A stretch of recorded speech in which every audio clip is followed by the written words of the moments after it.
Aquí, no solo contamos historias, te invitamos a vivir el miedo. Cada semana, nos adentramos en los rincones más oscuros de la mente humana y los lugares más aterradores del mundo.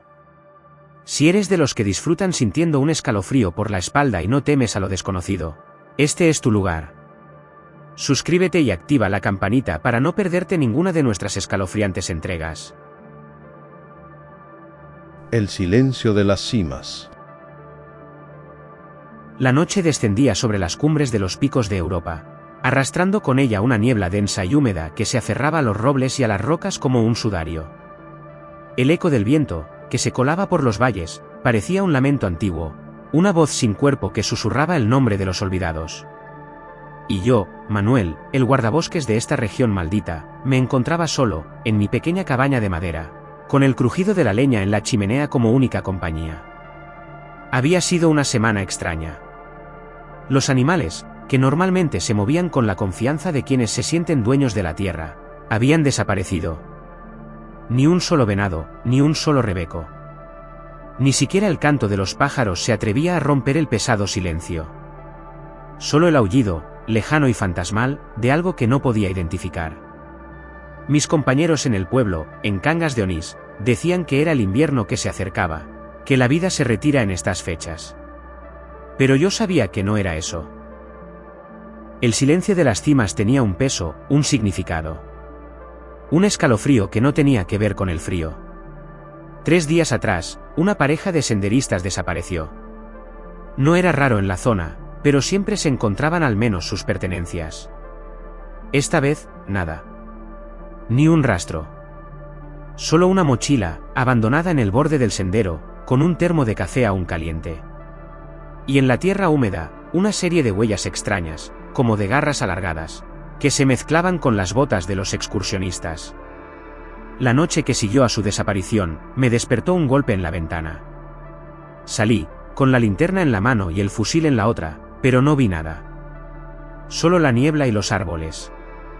Pensé que sería el viento, o algún animal.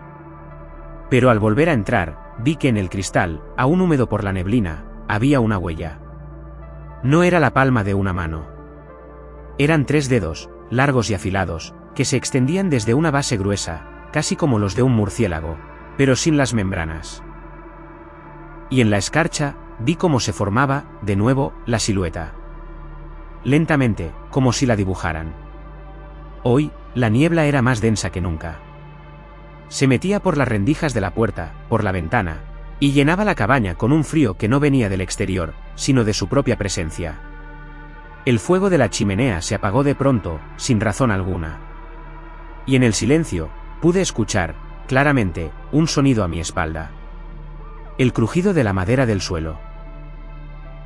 Me giré, con el corazón latiendo a 1000 por hora, y lo vi. La silueta, una figura alta y delgada, de unos 3 metros de altura.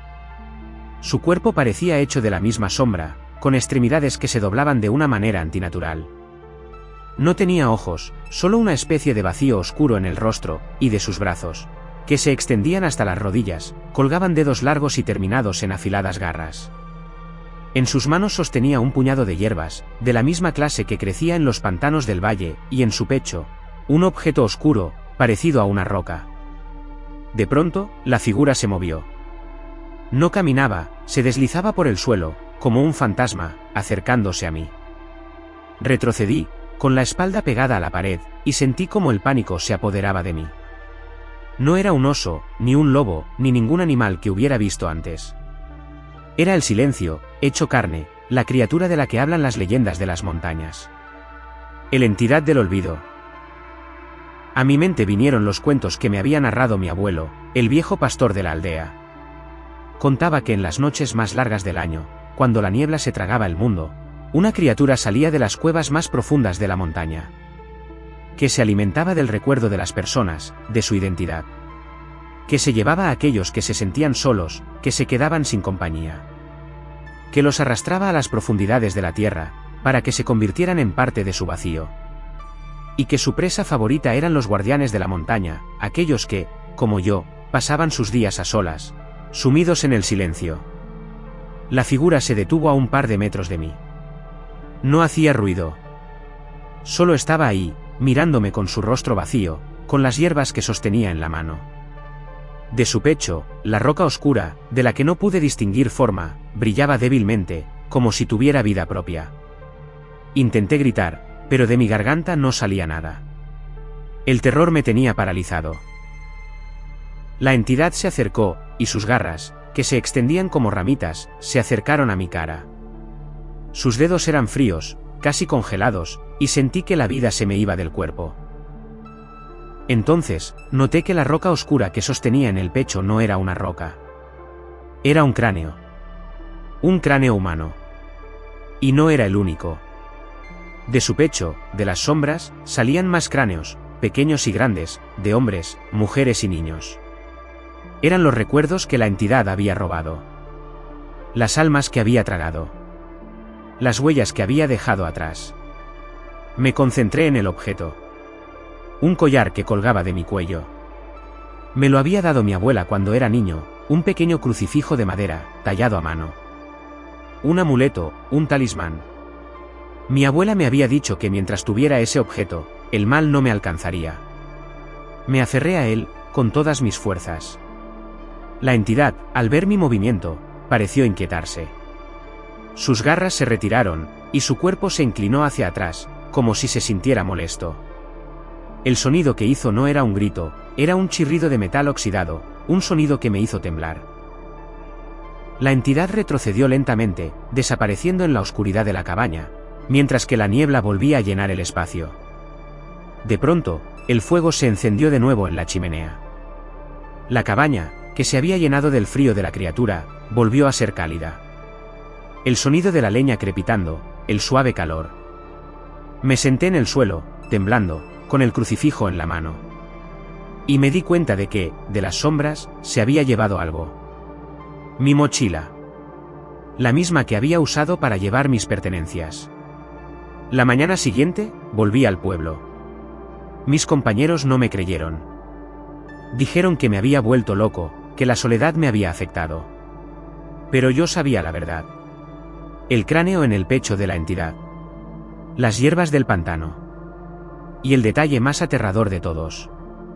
Que no había intentado matarme, no había atacado. Solo se había llevado mi mochila. Y hoy, un mes después, me encuentro de nuevo en la cabaña. El invierno ha llegado, la nieve cubre las cimas. La soledad es más pesada que nunca. El silencio ha vuelto. Y esta mañana, he visto algo en la nieve. A mi puerta, ha aparecido una mochila. La mía. Con mis pertenencias, pero vacía. Y junto a ella, en la nieve, una huella. 3 dedos. Largos y afilados. La huella de algo que ha regresado. Que me ha encontrado. Y que ahora, se ha llevado mi amuleto de madera. El pequeño crucifijo. El único objeto que me protegía del olvido.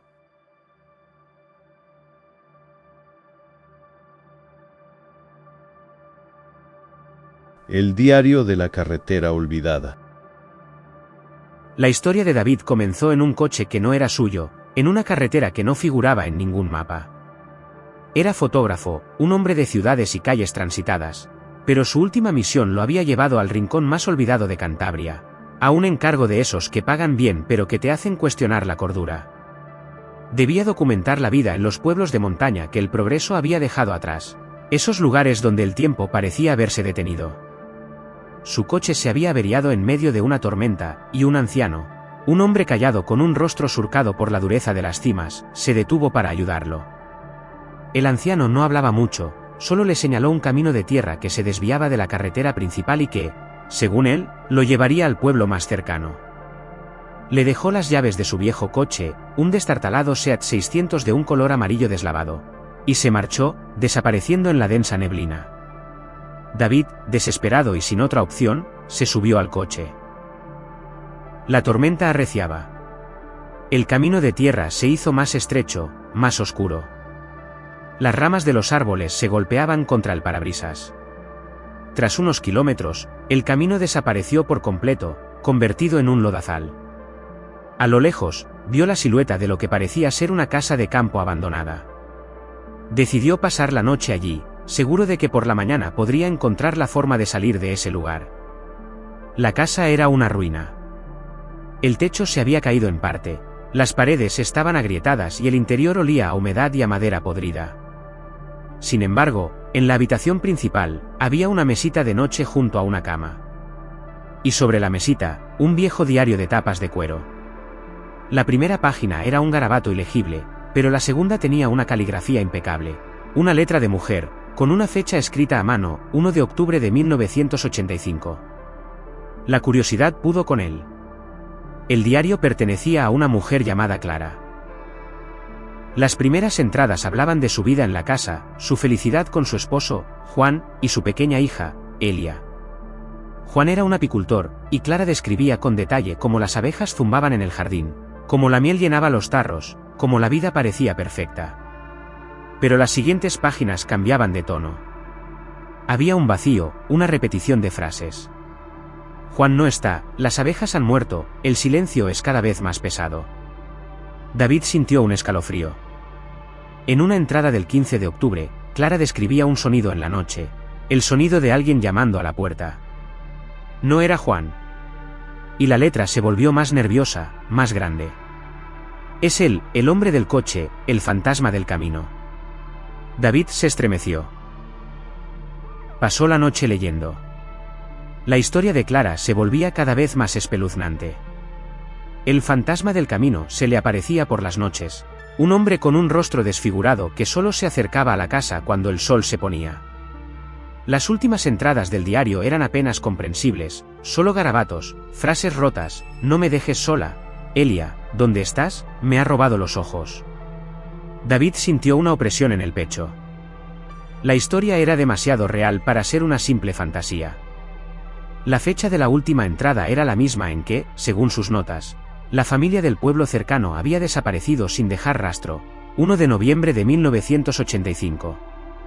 Con la luz del día, el pánico se disipó. Era solo un diario, una historia, una leyenda. Decidió que lo mejor era seguir el camino. Fuera de la casa, el sol asomaba tímidamente entre las nubes. Notó un olor dulce, empalagoso, que venía del viejo cobertizo del jardín. Era el olor de la miel. Se acercó con cuidado. Las abejas habían muerto, los tarros estaban rotos. El olor era insoportable. Y en la pared del cobertizo, vio un grabado. Era un dibujo hecho con un objeto afilado. El grabado mostraba un rostro con los ojos tachados con cruces. Y debajo, una frase: ahora veo el camino. El corazón de David dio un vuelco. Decidió que lo mejor era volver. Al salir de la casa, una extraña sensación de familiaridad lo invadió. Su coche estaba a unos metros. No estaba averiado. Parecía que nunca lo había estado. Las llaves estaban en el contacto. Encendió el motor, y un fuerte olor a gasolina y a aceite quemado llenó el aire. Lo condujo sin problemas de regreso al pueblo. Cuando llegó, lo primero que hizo fue buscar al anciano. Quería devolverle el coche y agradecerle la ayuda. La gente del pueblo lo miraba con extrañeza.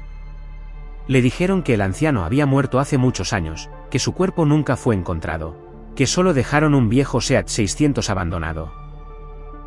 Pero David, que se había alejado de las luces de la ciudad, de pronto notó algo en el ambiente. Había algo más. Se percató de que en la entrada del pueblo había un cartel con una fotografía en blanco y negro de un hombre con una cara familiar. El anciano del coche. La fecha de su desaparición, 1 de noviembre de 1985. El terror se apoderó de David. Había estado en un coche con un fantasma. Había leído un diario escrito por una mujer muerta. Había sentido el frío de la muerte.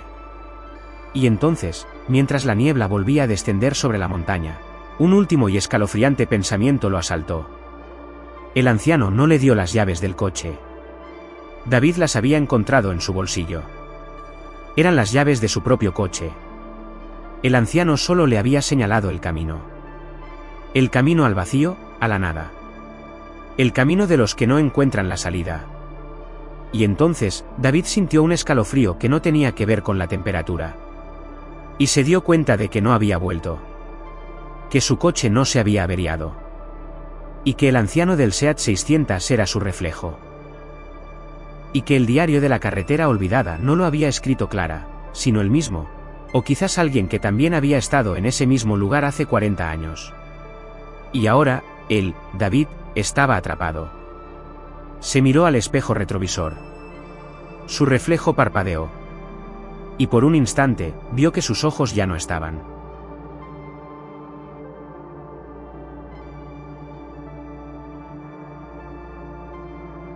La habitación del Hotel Silencio.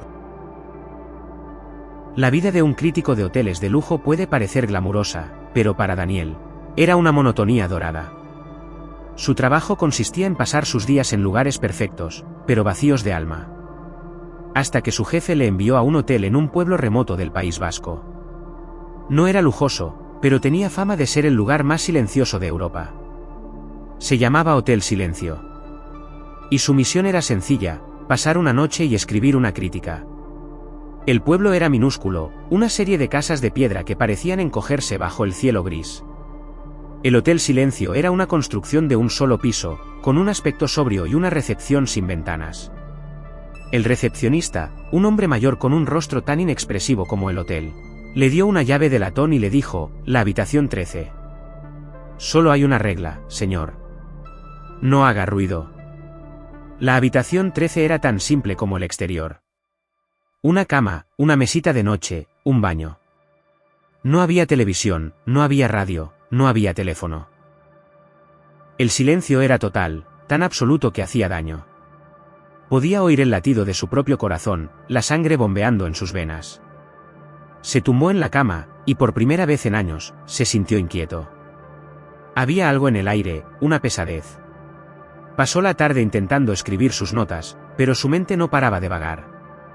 A medianoche, un extraño sonido lo sacó de su sopor. No era un ruido fuerte, era un raspado, un arrastre, como si alguien arrastrara algo pesado por el pasillo.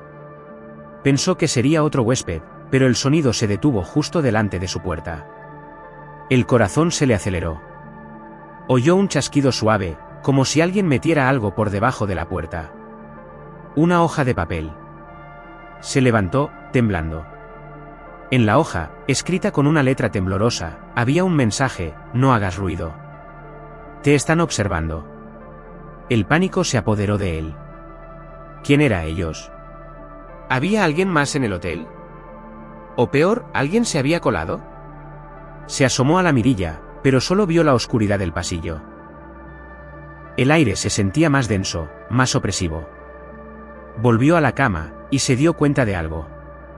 El silencio. Era perfecto, pero había una excepción: el sonido de las gotas de agua que caían del grifo del baño. El recepcionista le había dicho que no hiciera ruido. Y él, sin querer, lo estaba haciendo. Se levantó para cerrar el grifo, pero al llegar a la puerta del baño, notó algo en la pared. Una mancha oscura que no había visto antes. La tocó, y era húmeda. Era una mancha de humedad con la forma de una mano. Una mano con 6 dedos.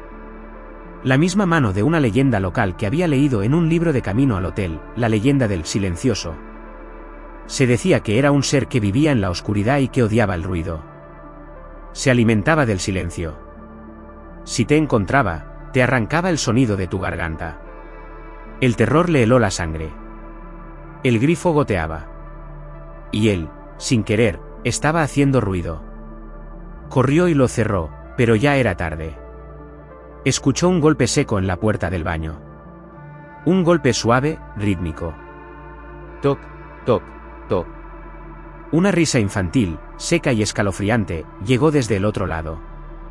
«Te encontré», susurró una voz de niño. Miró a la pared, y la mancha de humedad había desaparecido. El silencio había vuelto a la habitación. Y el sonido de las gotas del grifo, que había cerrado, volvió a sonar. Miró el grifo, y de él caía algo que no era agua, sino un líquido negro y viscoso. El miedo hizo que se le revolviera el estómago. No había escapatoria. Oía pasos arrastrándose en el pasillo. Se acercaban. Se acercaban a su puerta. Se oyó el chasquido de la cerradura. Y de repente, un grito. Un grito aterrador, que no era el suyo, provenía de la habitación contigua. El recepcionista había mentido. Había más huéspedes en el hotel. Y no eran humanos. Se escondió debajo de la cama, temblando. El grito se detuvo. Y luego, un susurro, justo al lado de su oído: ¿te gusta el silencio? Se desmayó. Cuando despertó, la habitación estaba bañada en la luz de la mañana. No había nada fuera de lugar. La mancha de la mano había desaparecido. El grifo goteaba agua, y el pasillo estaba vacío. El recepcionista le estaba esperando en la recepción. Con una sonrisa, le dijo: «Señor, ¿qué le pareció el hotel? ¿Le gustó la habitación 13? Daniel, aún sin poder hablar, solo asintió. El recepcionista le entregó una tarjeta de visita. «Mi nombre es Juan, soy el dueño. Y esta es mi tarjeta. Me gustaría que volviera a visitarnos». Daniel salió del hotel, sintiéndose aliviado de escapar de la pesadilla. Pero en su coche, al mirar la tarjeta, se dio cuenta de algo que le heló la sangre. El teléfono de la tarjeta no tenía números, solo un texto: «No llames. No hables. Solo escucha el silencio». Y de repente, el coche se detuvo en medio de la carretera. No había gasolina. No había señal en el teléfono. El silencio era total. Y en el espejo retrovisor, vio el rostro del recepcionista. Y el rostro del niño de la habitación 13. Y de repente, sintió una mano en su hombro. Una mano con 6 dedos.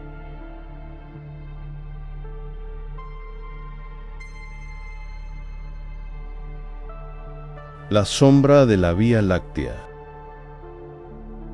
El astrónomo Mark C. se había retirado a un pequeño observatorio privado en lo alto de la Sierra de Gredos.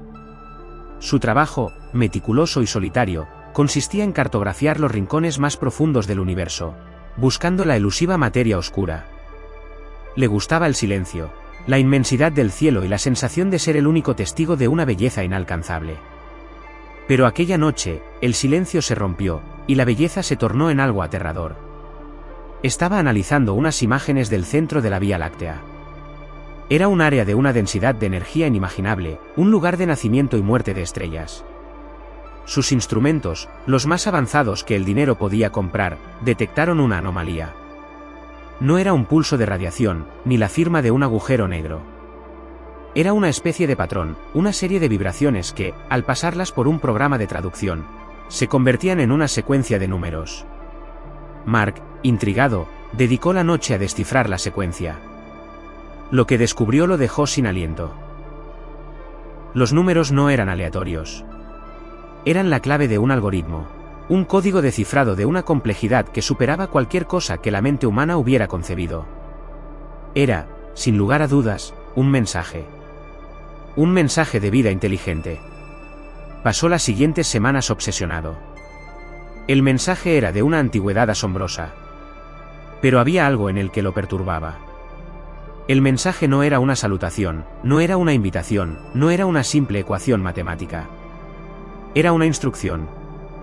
Un manual de cómo construir algo. Y el objeto a construir era un prisma. Un simple prisma de cristal. Mark, sintiendo una mezcla de fascinación y temor, decidió seguir las instrucciones. Las instrucciones eran precisas. El tipo de cristal, la forma, las medidas, hasta la forma de tallar las aristas. La tarea le llevó meses, trabajando en su laboratorio de forma clandestina. Su colega, la doctora Elena Vidal, una astrofísica brillante, notó su ausencia y su extraño comportamiento. Mark solo le dijo que estaba trabajando en algo grande. Cuando el prisma estuvo terminado, era una obra de arte.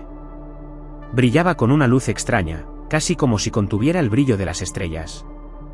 Las instrucciones finales del mensaje eran simples: exponer el prisma a la luz de la luna llena. Mark, con una mezcla de emoción y pavor, lo hizo. La luna estaba en su punto más brillante. Colocó el prisma en la ventana de su observatorio, justo a tiempo para la noche de luna llena. La luz de la luna cayó sobre el prisma, y un rayo de luz blanca salió de él, reflejándose en la pantalla del ordenador. La secuencia de números que había descifrado volvió a aparecer en la pantalla, pero esta vez, acompañada de algo más. Una imagen. La imagen no era una estrella, ni una galaxia. Era la imagen de un cerebro humano. Un cerebro con miles de puntos luminosos, como estrellas. El mensaje continuaba: ahora está completo. Su mente está conectada. Hemos esperado por usted. Mark se sintió enfermo. El mensaje no era un simple saludo. Era un mensaje de parásitos. Una forma de vida que se había propagado por la galaxia, que había enviado su código para que las mentes curiosas, como la suya, lo descifraran y construyeran el prisma, un portal, una puerta de entrada. Su mente, su cerebro, ahora era parte de una inmensa red, un universo de pensamientos que no eran suyos. La doctora Vidal, preocupada por Mark, vino a visitarlo. Lo encontró sentado frente al ordenador, con una mirada vacía. Mark, ¿qué es esto?, preguntó, señalando la imagen del cerebro. Mark no respondió. Solo miró a su colega, con una extraña sonrisa en los labios, y le dijo con una voz monótona: el mensaje ha llegado. Hemos llegado. Elena, asustada, se dio la vuelta para huir, pero entonces sintió un dolor agudo en la cabeza. Cayó al suelo, y vio, como en un flash, la imagen de un prisma en su mente. Era el mismo que había visto en el ordenador de Mark. Y en ese momento, se dio cuenta. El mensaje no era solo para una persona.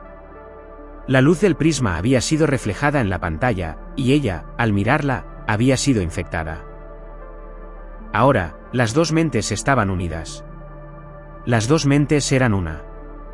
Y el mensaje, el código, la necesidad de propagar la red, se había vuelto una obsesión. Mark y Elena, en la soledad de la montaña, comenzaron a trabajar. Las instrucciones del mensaje les decían que el siguiente paso era crear una red de prismas por todo el planeta. Que el mensaje original, el código, debía ser transmitido por Internet y que las mentes que lo descifraran se convertirían en parte del colectivo. El miedo, para Mark y Elena, ya no existía. Solo existía la misión. La noche se hizo más larga, la luna más brillante. El universo, que antes era un lienzo de belleza, era ahora una red de parásitos. Una red que ellos, sin saberlo, estaban ayudando a tejer. Y la historia no terminó en el observatorio. La historia, en realidad, solo acababa de empezar.